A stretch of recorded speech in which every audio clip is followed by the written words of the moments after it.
2015, we received written communication from Jared Lopez on behalf of Mr. Rigondeaux and his promoter, Caribe Promotions, in response to the show cause order issued by this committee. And Jared Lopez is the squire. she's a person signing the letter is Jared Lopez. But he's not a squire. It's written on behalf of Yeah, but Rigondeaux. I suppose it's okay. as an attorney, but it's just signed Jared Lopez. Oh, okay. At the end. And obviously when they did submit the letter, they made it abundantly clear that it's just a show cost letter, and it's not an appeal of any sort, and they reserve the right to appeal, obviously. So I'll continue reading. And again, whereas on October 16, 2015, we received written communication from Jared Lopez on behalf of Mr. Rigondeaux and his promoter, Caribe Promotions, in response to the show cost order issued by this committee. And whereas Rigondeaux's show cost response raises two main arguments. Number one, that Mr. Rigondeaux should be granted an exception under sections 1B20 and 5A of the WBO rules, as he sought to remain active in compliance with WBO rules, but there is a lack of opponents available and willing to fight. And two, that it would be an abuse of discretion to vacate because Mr. Rigondeaux has never failed to defend his title against a mandatory challenger. And whereas in support of these arguments, the letter adds that the WBC and the IBF champions have been unavailable, and that Mr. Rigondeaux previously requested the WBA order mandatory defense with Scott Quick to no avail.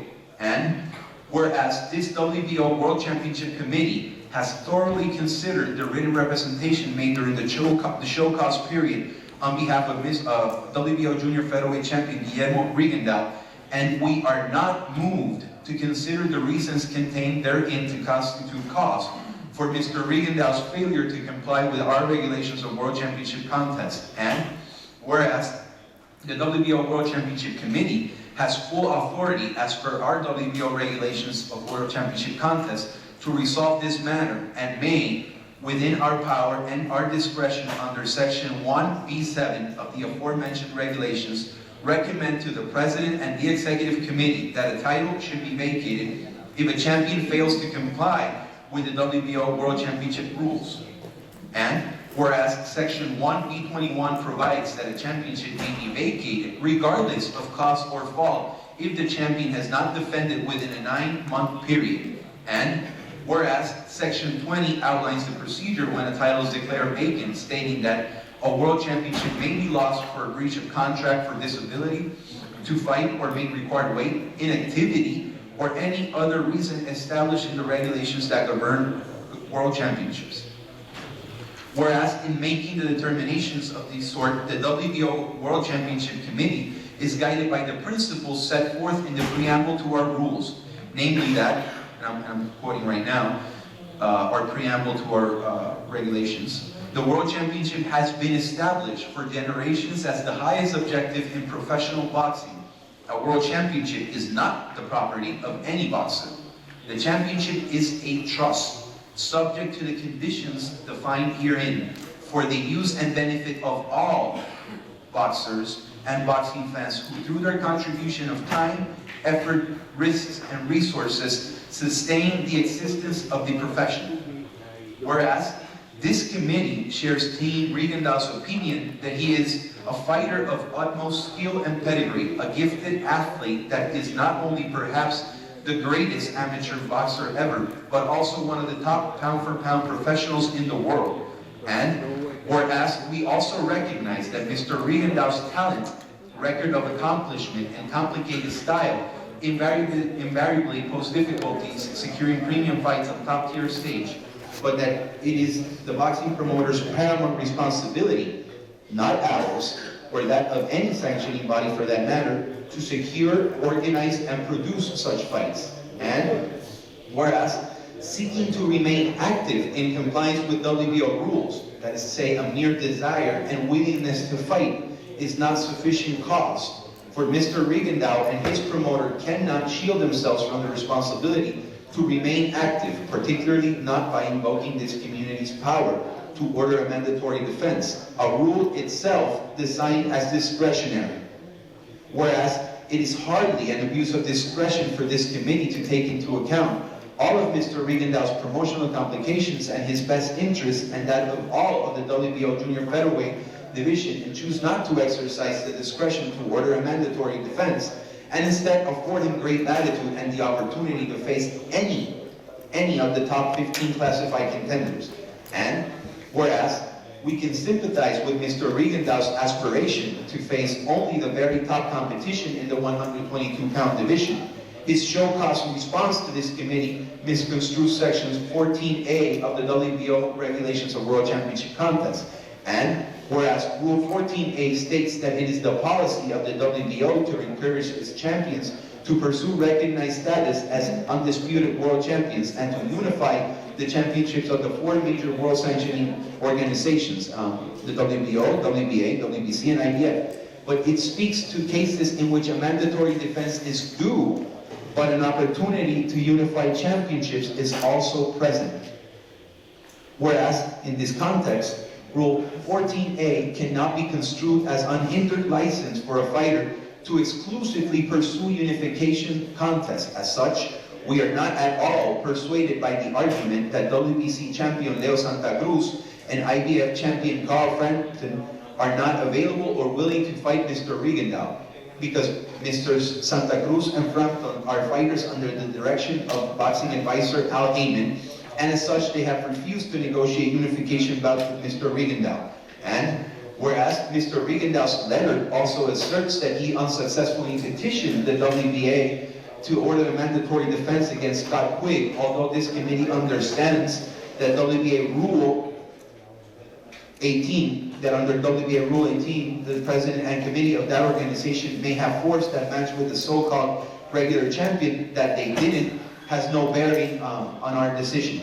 And whereas the WBO again acknowledges Mr. Rigondeaux's qualities of a fighter, his outstanding amateur as a two-time Olympic gold medalist, and whereas the WBO further recognizes Mr. Rigondeaux's standing as a top pound-for-pound fighter, his ability to be champion for a long time, and during his and we are invariably bound by and must enforce our WBO rules and regulations.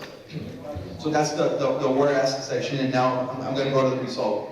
Therefore, be it resolved by the WBO World Championship Committee, according to our regulations, that the WBO World Championship Committee denies Mr. Rigondeaux's petition for an exception under sections 1B and 5A of the WBO Regulations of World Championship Contest in consideration of all of the above, and in particular, the fact that since becoming WBO Junior Featherweight Champion of the World nearly 31 months ago, Guillermo Rigondeaux has defended his title only 3 times, the last one almost 10 months ago.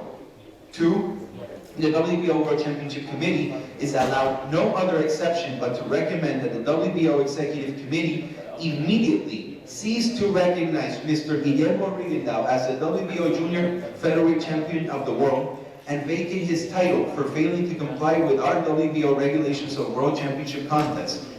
This is a final decision of the WBO World Championship Committee. The affected WBO participant may appeal to the Complaint and Grievance Committee pursuant to WBO World Championship Section 34, which as per Rule 3 of the WBO Appeals Regulation must be submitted in writing to the WBO President within 14 days of the date of this decision as its sole and exclusive remedy. And then the resolution proceeds to cite word by word section 34 of the complaints and on complaints and grievances, and Article 3 of the WBO Appeals Regulations, which were summarized in the previous line. And this is dated in San Juan on this 26th day of October 2015 by Luis Batista Salas, Esquire, Chairman of the WBO Championship Committee. Mr. President. Thank you, Mr. Izquierdo. You got that's a resolution. We would like the committee, the members of the committee, to, if you have any questions, you can ask now, and we can start the discussion of on Rigondeaux's resolution. Any question from the committee? I have Oh, okay, Mr. Dolan. from the championship committee? No, from the committee, executive committee. Yes. Were any of Guillermo Rigondeaux's defenses WBO mandatory defenses?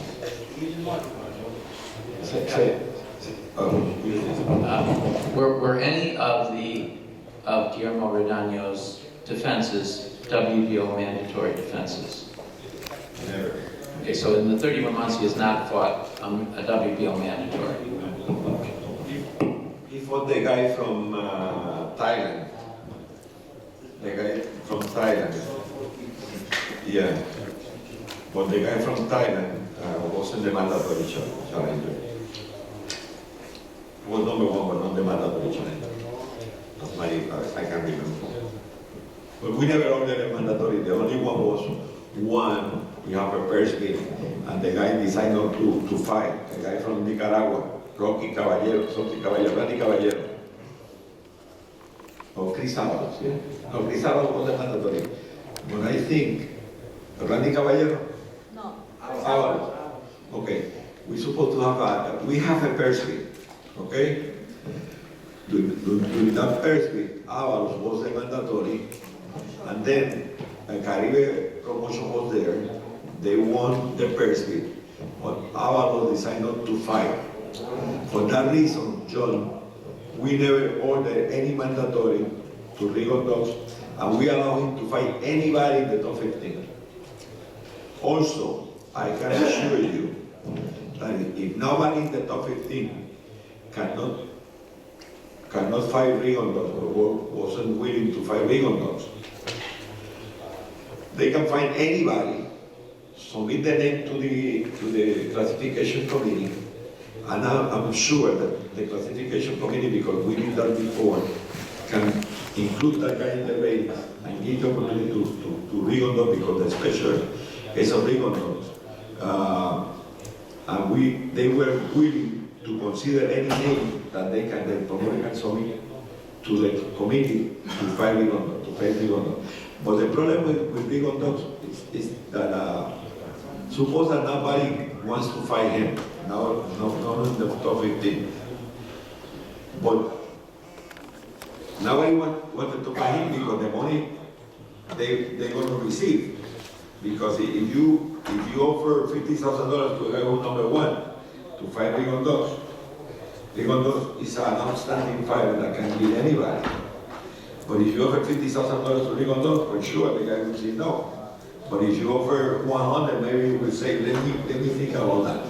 If you offer 150, 200, for sure, you're going to fight somebody in the top 15, you're going to fight.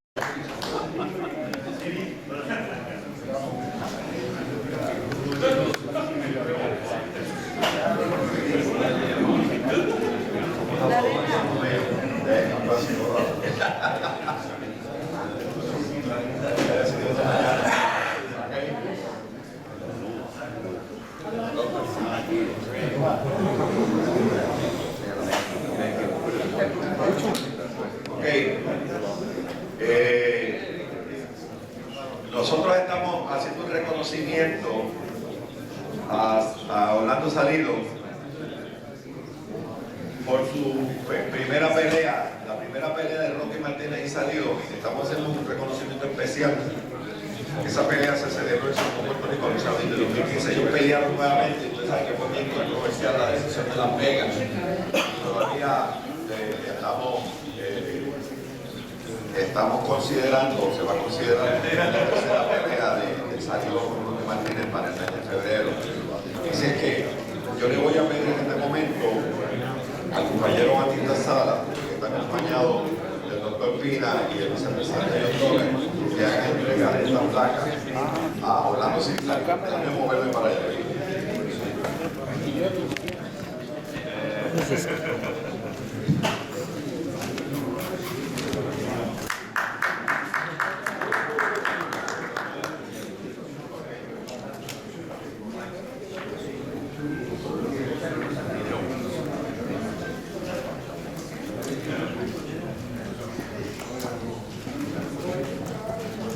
Orlando City Salido is a champion without belt.